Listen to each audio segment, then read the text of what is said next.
শুভ সকাল। আমি কামাল হোসেন। আপনাদের অনেকের মধ্যেই চিন্তা আছে যে এক সপ্তাহে কি যোগ্য অযোগ্যের লিস্ট আলাদা করার কাজ শুরু হয়ে গেছে বা শেষ হয়ে গেছে। একেবারেই না।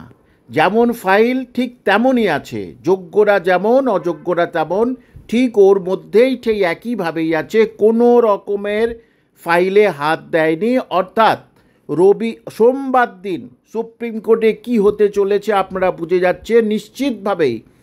বলবে হুজুর সময় পাইনি, সময় দিন 6 মাস থেকে 9 মাস।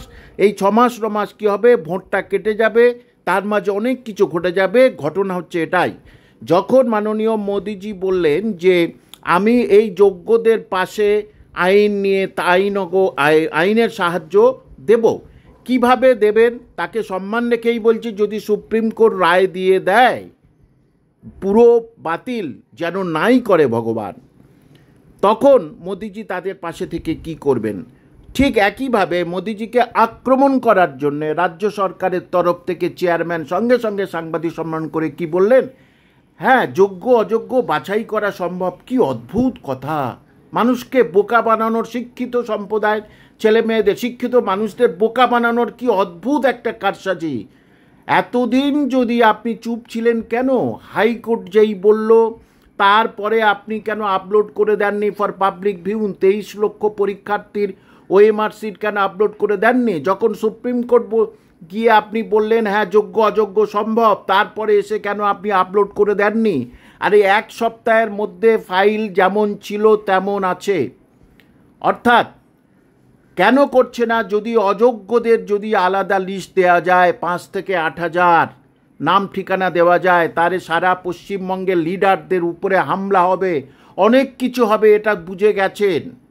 এবং সারা পশ্চিমবঙ্গে একটা অরাজকতা তৈরি হবে। সেই সমস্ত অযোগ্য প্রার্থীরা সবার বাড়ি বাড়ি গিয়ে হামলা করবে, একটা বিশৃঙ্খল পরিস্থিতির মধ্যে রাজ্য সরকার চলে আসবে। কিন্তু তাই বলে যোগ্য প্রার্থীদের উপরে এত অত্যাচার, যোগ্য প্রার্থীদের মনের উপরে এত অত্যাচার কেন?